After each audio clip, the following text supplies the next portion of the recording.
నా పేరు సజయ. మూసీ జన ఆందోళన తరపు నుంచి మాట్లాడుతున్నాను. మూసీ జన ఆందోళన ఒక స్వతంత్ర రాజకీయేతర వేదిక. ఇందులో చాలామంది ప్రజలు, ప్రజా సంఘాలు, అట్లానే శాస్త్రజ్ఞులు అనేక మంది ఉన్నారు పనిచేసేటటువంటి వాళ్ళు. మొట్టమొదటిది, మూసీ పేరు మీద ఏ రకమైనటువంటి ప్రాజెక్ట్స్ ప్రభుత్వాలు ప్రారంభించాలనుకున్నా కానీ మొట్టమొదట అక్కడ నివసించేటటువంటి ప్రజల అభిప్రాయాలని పరిగణలోకి తీసుకోవాలి అనేది మా మొట్టమొదటి డిమాండ్. ఇది మేము సబ్ కమిటీకి కూడా ఇచ్చాము. సబ్ కమిటీ మీకు అందరికీ తెలుసు, మూసీకి సంబంధించినటువంటి అంశంలో అనేక చర్చల తర్వాత ప్రభుత్వం ఒక సబ్ కమిటీని ఏర్పాటు చేసింది. అది జీవో 406 మార్చి 27వ తేదీన ప్రకటించింది. దానికి ఉప ముఖ్యమంత్రి బట్టి గారు ఉన్నారు. ఆధ్వర్యంలో ఈ సబ్ కమిటీ నడుస్తుంది. ఈ సబ్ కమిటీ అడిగిన ప్రకారము 15 రోజుల లోపనే మేము ఒక పూర్తి స్థాయి రిపోర్ట్ అనేటటువంటిది మూసీ జన ఆందోళనగా మేము ఇచ్చాము. ఏప్రిల్లో ఇచ్చినటువంటి ఆ రిప్రజెంటేషన్కి మాకు జూన్ 9వ తారీఖున ఎంఆర్డిసిఎల్ వైపు నుంచి సమాధానం వచ్చింది. ఆ సమాధానంలో కూడా అసలు బాధ్యత గల అధికారి ఎవరు కూడా సంతకం పెట్టలేదు. జస్ట్ ఎంఆర్డిఎస్ఎల్ వైపు నుంచి వచ్చింది. అది ఒక అన్డెమోక్రటిక్ వే ఆఫ్ ఫంక్షనింగ్ అని చెప్పి మేము అనుకుంటున్నాము. అసలు ఎంఆర్డిఎస్ఎల్ వైపు నుంచి రావాల్సినటువంటి అవసరం లేదు, కానీ ఎంఆర్డిఎస్ఎల్ వైపు నుంచి వచ్చింది.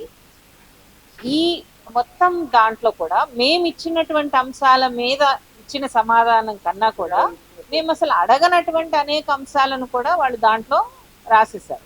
అంటే మొత్తము అసలు సబ్ కమిటీ అసలు ఎంతమంది రిప్రజెంటేషన్స్ ఇచ్చారు, ఎంతమంది ప్రజలు ఈ దాంట్లో పాల్గొన్నారు, వాళ్ళ అభిప్రాయాలు ఏంటి, వాళ్ళ డిమాండ్స్ ఏంటి, ఇవన్నీ కూడా ప్రతి ఒక్క మెయిల్కి కూడా వాళ్ళు సమాధానం ఇవ్వాలి. వాళ్ళు ఇచ్చినటువంటి విజ్ఞప్తి ప్రకారమే, వేరే విజ్ఞప్తుల్ని వాళ్ళు చేయాల్సిన అవసరం లేదు.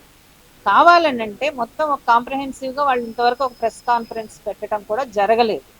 మేము అడుగుతున్నది చాలా క్లియర్గా, జీవో 921 నుంచి 21 ప్రకారము ప్రాజెక్టు పేరు మీద జరుగుతున్నటువంటి భూసేకరణ ప్రక్రియలన్నిటినీ కూడా ఆపేయాలి అని అడుగుతున్నాము. అట్లానే ఈ ప్రాజెక్ట్ ఏదైతే ప్రపోజ్ చేసినటువంటి ప్రాజెక్ట్ ఉందో ఈ ప్రాజెక్టుకు సంబంధించినటువంటి ప్రతి ఒక్క డిపిఆర్ని, ఈఐఏ సమాచారాన్ని, దానికి సంబంధించినటువంటి అన్ని రకాలైనటువంటి సమాచారాన్ని కూడా ప్రజలకి అందుబాటులో ముఖ్యంగా తెలుగు, ఉర్దూ, ఇంగ్లీష్లో ఉంచాలని కోరుతున్నాం. కేవలం ఇంగ్లీష్లో మాత్రమే కుదరదు. ఇక్కడ సామాన్యమైనటువంటి ప్రజలు వాడుక భాషలో ఈ సమాచారం రావాల్సినటువంటి అవసరం ఉంది. తెలుగు, ఉర్దూ మస్ట్. దీనితో పాటుగా 2013 భూసేకరణ చట్టం అనేటటువంటి చాలా కాంప్రహెన్సివ్గా తీసుకొచ్చినటువంటి చట్టము, కాంగ్రెస్ ప్రభుత్వం తీసుకొచ్చినటువంటి చట్టమే కేంద్రంలో. దానికి గత బీఆర్ఎస్ ప్రభుత్వము కొన్ని సవరణలు చేసింది. ఆ సవరణల్ని ఎత్తివేయాలి అని చెప్పి మేము కాంగ్రెస్ ప్రభుత్వానికి ఇంతకు ముందు కూడా ఇచ్చాము, ఇప్పుడు కూడా మళ్ళీ చెప్తున్నాము. వాళ్ళ మేనిఫెస్టోలో కూడా ఉంది, ఆ సవరణల్ని తీసేస్తాము అనేటటువంటిది.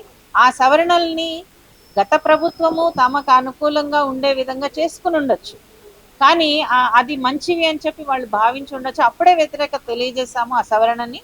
కానీ ఇప్పుడు దీన్ని మేనిఫెస్టోలో చెప్పి దాన్ని తీసేస్తామని చెప్పినటువంటి వాళ్ళు అదే ప్రకారము మళ్ళీ ముందుకు వెళుతున్నారు. దీన్ని పునరుద్ధరించాలి, పాత 2013 చట్టాన్ని పునరుద్ధరించాలని చెప్తున్నాము. మూసీకి సంబంధించినటువంటి ఏ రకమైనటువంటి అభివృద్ధి ప్రాజెక్ట్ అయినా ముక్కలు ముక్కలుగా కాకుండా అసలు నదీ పరివాహక ప్రాంతంగా దీన్ని చూడాలని చెప్పి మేము బలంగా విజ్ఞప్తి చేస్తున్నాము. ఇది ఒక బ్యూటిఫికేషన్ ప్రాజెక్ట్ కాదు, లేకపోతే ఒక కాలుష్యాన్ని తీసేసేటటువంటి ప్రాజెక్టు మాత్రమే కాదు.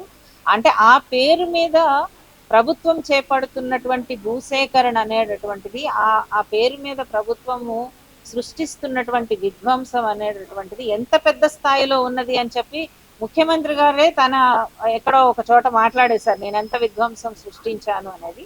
అది ఆయన విజ్ఞతకు వదిలేద్దాము. కానీ మా వైపు నుంచి ఇది ఒక స్వతంత్ర రాజకీయేతర వేదికగా మేం డిమాండ్ చేస్తున్నది సోషల్ యాక్టివిస్టులుగా. ఈ మొత్తం మూసీ ప్రాజెక్ట్ అనేటటువంటిది వెనక్కి తీసుకోవాలి. మూసీ తెలంగాణకు ఉన్నటువంటి ఏకైక నది. ఈ నదిని ఇంకా ఇంకా విధ్వంసం వైపుగా చనిపోయే విధంగా అసలు పూర్తి స్థాయిలో ఆ వైపుగా తీసుకెళ్లటాన్ని వ్యతిరేకిస్తూ ఉన్నాము. अभी हमेशा जो पिछले 30 सालों से मूसी के आसपास के लोगों को एक डर बना के बैठी है सरकार कि हर कोई नई सरकार आते सीधा मूसी के ऊपर फोकस होता है। एक मूसी एक सरकार को एक एटीएम बन चुकी है। ये पब्लिक प्रोजेक्ट नहीं है, ये एक पॉलिटिकल प्रोजेक्ट है। ये पॉलिटिकल प्रोजेक्ट जो है सो सिर्फ ये माफिया है मूसी के नाम पर के करोड़ों रुपए का जो स्कैम जो 30 सालों से होते आया हुआ है और इस बार भी होने की कोशिश कर रही है सरकार, और इस कोशिश को हम नाकाम करेंगे ताकि हमें मूसी नदी के अंदर मस्जिद की, मंदिर की, चर्च की, गुरुद्वारे की जरूरत नहीं है सो मस्जिद तो है, गुरुद्वारे चर्चेस को जो सो आप अच्छे बनाइए, हम उसके लिए हम ठीक है खुश रहेंगे।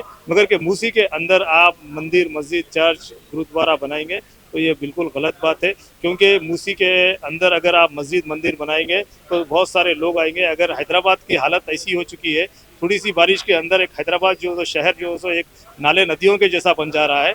आप इसको ठीक करिए। जो फुटपाथ इंक्रोचमेंट्स हो गए वो फुटपाथ इंक्रोचमेंट्स को निकाल के जो जहाँ से पानी जाने का वे था वो पूरे बंद कर दिए। बड़े बड़े मॉल्स वाले, बड़े बड़े होटल्स वाले, बड़े बड़े जो कंपनीज वाले पूरा वो चीज़ को बंद करे हैं। आप उसके ऊपर फोकस करिए ताकि आप मूसी के ऊपर फोकस करके सिर्फ आप अपने जेब भरने वाला काम मत करें, लोगों को राहत देने वाला काम करें।